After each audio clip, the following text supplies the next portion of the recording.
Dear students, welcome to my channel citizen classes. ये channel जो है ये कॉमर्स के स्टूडेंट्स के लिए डिज़ाइन किया गया है और इसमें आप लोगों को accounts, economics, business studies, cost account, income tax और बिजनेस लॉ से रिलेटेड बहुत इंफॉर्मेटिव वीडियोस देखने को मिलेंगे।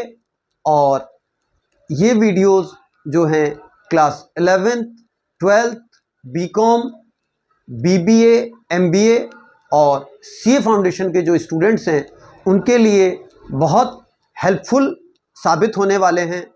तो हमारे जो भी साथी चैनल पर पहली बार आए हैं उनसे हमारी गुजारिश है कि वो इस चैनल को ज़रूर सब्सक्राइब कर लें और अगर हमारे वीडियोस आपको अच्छे लगते हैं और हेल्पफुल लगते हैं तो अपने क्लासमेट्स को और अपने फ्रेंड्स के साथ इनको शेयर ज़रूर करें।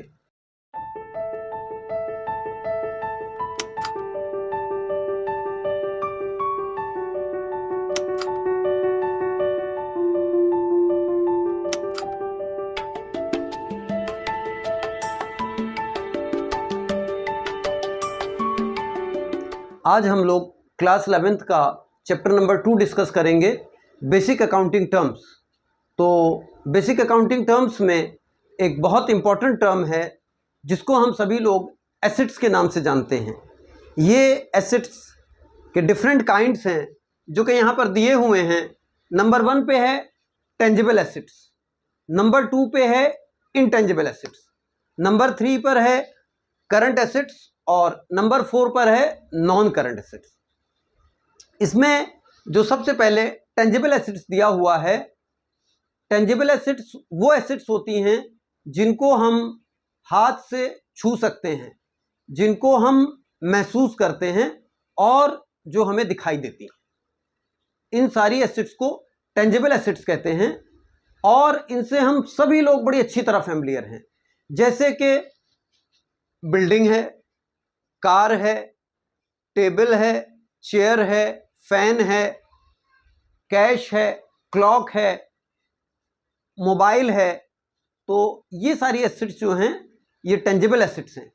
इसमें जो कैश है इसमें एक ख़ास बात है कि ये जितनी भी टेंजिबल एसेट्स हैं इन सब को ख़रीदने के लिए हमने या हमारे भाई ने या हमारे फादर मदर ने कैश खर्च किया है।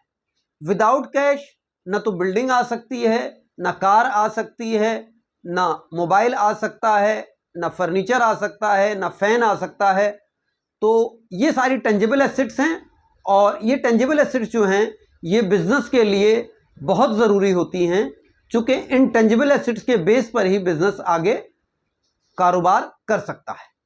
नंबर 2 पर आती हैं इनटेंजिबल एसेट्स। इनटेंजिबल एसेट्स जैसा कि इनके नाम से पता चल रहा है वो एसेट्स हैं जो हमें दिखाई नहीं देती, न जिनको हम छू सकते हैं, ना महसूस कर सकते हैं। वो सारी एसेट्स इनटेंजिबल एसेट्स कहलाती हैं। इस इनटेंजिबल एसेट्स में हम आपको सबसे पहले बताएंगे ट्रेडमार्क। ये ट्रेडमार्क नाम की जो एसेट है इसको आप सभी लोग बड़े अच्छे से जानते हैं।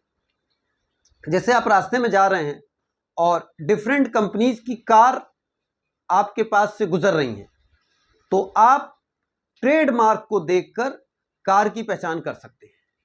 जैसे मर्सिडीज़ का ट्रेडमार्क अलग है, टाटा की गाड़ियों का ट्रेडमार्क अलग है, मारुति की जो कारें हैं उनका ट्रेडमार्क अलग है।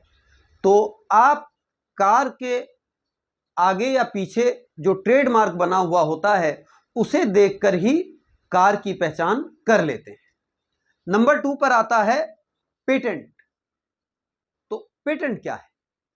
आप सभी लोग कभी ना कभी सिरप या टॉनिक का इस्तेमाल करते हैं। इस सिरप के साइड में एक लेवल लगा हुआ होता है और उस लेवल पर एक छोटा सा कंटेंट्स लिखे हुए होते हैं या इंग्रेडिएंट्स लिखे हुए होते हैं।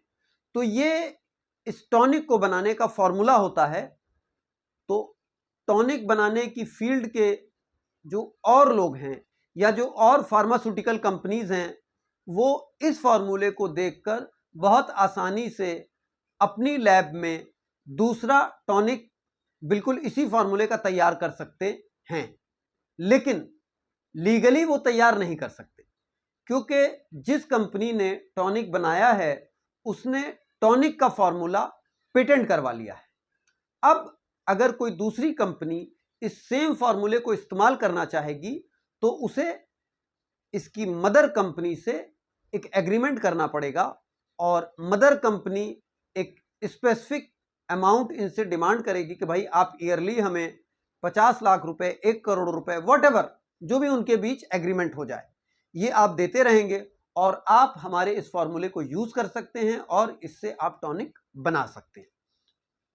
नंबर 3 पर जो है वो है कॉपीराइट्स। कॉपीराइट्स के बारे में भी आप लोग बड़ी अच्छी तरह से जानते हैं।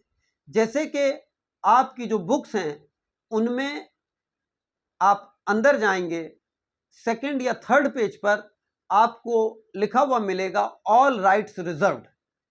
जब आप उसका एक पैराग्राफ पढ़ेंगे तो उससे आपको पता चलेगा कि इस बुक की ना तो फोटोकॉपी की जा सकती है, ना रिकॉर्डिंग की जा सकती है, ना ही इस बुक की जैसी सेम कोई और बुक किसी और नाम से बनाई जा सकती है। हाँ, अगर पब्लिशर रिटन में परमिशन दे दे तो कोई दूसरा पब्लिशर सेम बुक को पब्लिश कर सकता है, लेकिन पब्लिशर जब रिटन में परमिशन देगा तो उसके बदले में वो दूसरे पब्लिशर से एक एग्रीड अमाउंट चार्ज करेगा। यानी इसका मतलब ये हुआ कि हमारी और आपकी जो ये बुक्स हैं इनके जो प्रिंटिंग राइट्स हैं वो रिजर्व्ड हैं। वो जो इसके लेखक हैं उन्होंने जिस पब्लिशर को इसको पब्लिश करने का राइट दे दिया है सिर्फ उसी के पास राइट है, कोई दूसरा पब्लिशर उस बुक को पब्लिश नहीं कर सकता। अब इसके बाद आती है गुडविल। गुडविल का आपने नाम बहुत सुना होगा, लेकिन गुडविल के बारे में आपको बहुत जानकारी नहीं होगी। मैं आपको बताता हूं, जैसे लाजपत नगर मार्केट है, तो लाजपत नगर मार्केट में मान लीजिए 2 शॉप्स हैं और दोनों शॉप्स आसपास हैं और दोनों शॉप्स रेडीमेड जेंट्स गारमेंट्स बेचते हैं, shop A and shop B. अब इसमें से शॉप ए ज्यादा चलती है और शॉप बी उसके कंपैरिजन में कम चलती है, तो आप मान लीजिए as a customer shop A को प्रेफरेंस देते हैं। अब आप शॉप ए को प्रेफरेंस क्यों देते हैं? इसका सबसे पहला पॉइंट है कि शॉप ए का जो रेट है वो रीजनेबल है। पॉइंट नंबर 2 ये है कि शॉप ए में क्वालिटी भी बढ़िया है। पॉइंट नंबर 3 ये है कि शॉप ए का जो शॉपकीपर है और उनके जो सेल्समैन या सेल्सवुमेन हैं उनका बिहेवियर भी बहुत अच्छा है। जैसे आप उनकी शॉप पर गए तो कहेंगे आइए भाई साहब बैठिए, आप ठंडा लेंगे, गर्म लेंगे, बताइए मैं आपकी क्या सेवा करूं। तो फिर आपकी तबीयत बड़ी खुश हो जाएगी कि शॉपकीपर का बिहेवियर बहुत अच्छा है। ठीक है।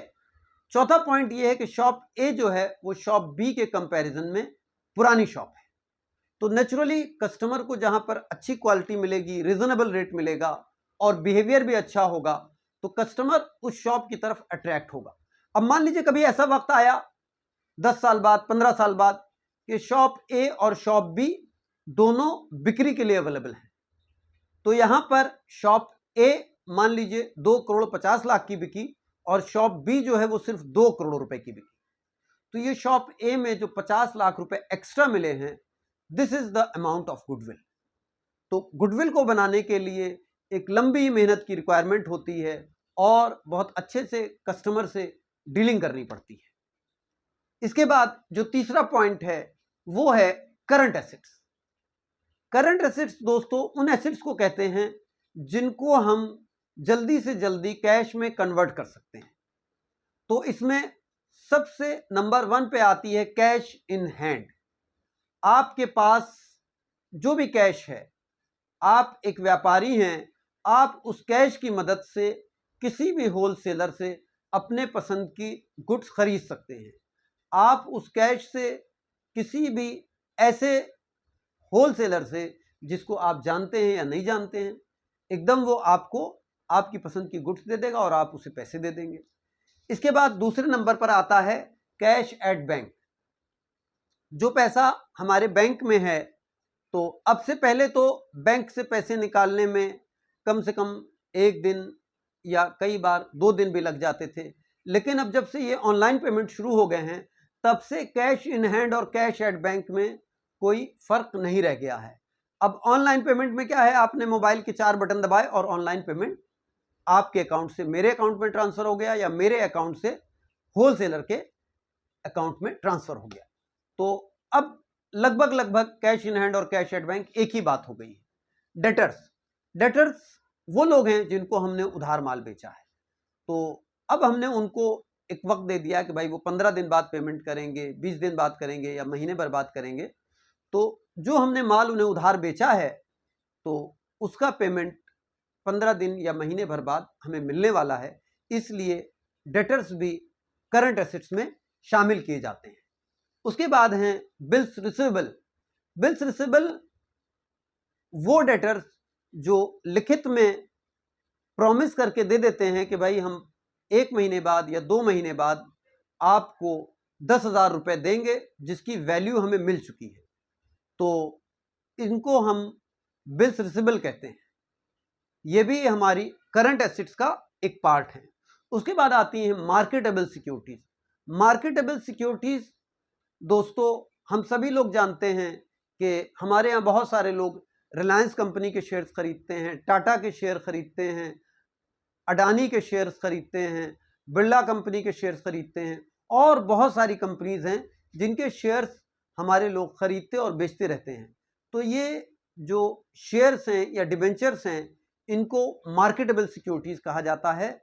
जब भी हमें या आपको या अगर व्यापारी ने शेयर्स खरीद रखे हैं, उसे पैसे की ज़रूरत होती है, तो वो मार्केट में इन शेयर्स को बेच सकते हैं और बदले में उनको पैसा मिल जाता है। इसमें जो 4th पॉइंट है वो है नॉन करंट एसेट्स। वो एसेट्स जो जल्दी कैश में कन्वर्ट नहीं होंगी, यानी कि हमारे पास अगर लैंड है और लैंड को हम एक ख़ास कीमत पे बेचना चाहते हैं, तो जब तक उस कीमत पे ख़रीदने वाला ग्राहक हमें नहीं मिलेगा, तो तब तक वो लैंड हमारा बिकेगा नहीं। हो सकता है ग्राहक के मिलने में 6 महीने लग जाएं, हो सकता है 1 साल लग जाए, और कभी कभी 2-2, 3-3 साल, 4-4 साल लग जाते हैं, और हमारे मन मुताबिक पैसे देने वाला कस्टमर हमें नहीं मिल पाता। तो इसलिए लैंड को कैश में कन्वर्ट करना जल्दी आसान नहीं होता है। नंबर 2 पर आती है बिल्डिंग। अब बिल्डिंग में भी देख लीजिए, मान लीजिए आपके पास एक फ्लैट है और आप चाहते हैं कि फ्लैट जो है 50 लाख का बिक जाए, लेकिन आपके पास कई सारे कस्टमर आए, कोई 30 लाख लगा रहा है आपके फ्लैट के, कोई 35 लाख रुपए लगा रहा है, कोई 38 लाख लगा रहा है। कुल मिलाकर आपको ऐसा कस्टमर नहीं मिल रहा है जो 50 लाख रुपीस आपके फ्लैट के देने के लिए राजी हो। तो अब जब 50 लाख वाला कस्टमर मिलेगा, तब आप फ्लैट बेचेंगे, चाहे 6 महीने लगे या साल भर लगे। तो लिहाजा बिल्डिंग को या फ्लैट को भी कैश में कन्वर्ट करना एकदम आसान नहीं होता है। तीसरे नंबर पर आती है मशीन। मान लीजिए एक व्यापारी है और उसकी कोई फैक्ट्री थी। अब फैक्ट्री की जो मशीन है वो उसको बेचना चाहता है, सेकेंड हैंड मशीन है, तो जो व्यापारी साहब हैं वो मशीन को बेचना चाहते हैं और उन्होंने एक कीमत डिसाइड कर रखी कि भाई हम इस मशीन को 1,50,000 में बेचेंगे। अब जब 1,50,000 रुपये देने वाला कस्टमर मिलेगा तभी वो बिकेगी, तब तक वो मशीन है, मशीन रखी रहेगी, वो कैश में कन्वर्ट नहीं हो पाएगी। इसी तरह से हमारे और आपके पास कार होती है, घर का फर्नीचर होता है या हमारे ऑफिस का फर्नीचर होता है। तो हम जब वो पुराना हो जाता है तो उसे बेचना चाहते हैं। अगर औने पौने रेट बेचना हो, सस्ता मद्दा करके बेचना हो, तो चीज़ एकदम बिक जाती है। जैसे मान लीजिए आपकी कार बहुत अच्छी कंडीशन में है और आप 3 लाख की बेचना चाहते हैं, भले वो सेकेंड हैंड है, लेकिन अब कस्टमर नहीं मिल रहा है, तो आपने कहा चलो अच्छा 2 लाख का कस्टमर है, दे दो, तब तो वो कन्वर्ट हो जाएगी कैश में जल्दी। लेकिन अगर आपको इस बात का एहसास है कि भाई मेरी कार अच्छी कंडीशन में है और मैं इसे मुनासिब रेट पर ही बेचूंगा जो कि 3 लाख रुपए है, तो हो सकता है आपको काफ़ी टाइम लगे। इसी तरह से फर्नीचर को बेचने में भी टाइम लगता है। तो डियर स्टूडेंट्स, आज हम यहीं पर इस लेक्चर को ख़त्म करते हैं और अगली वीडियो में आपके साथ फिर मिलेंगे एक नए टॉपिक के साथ।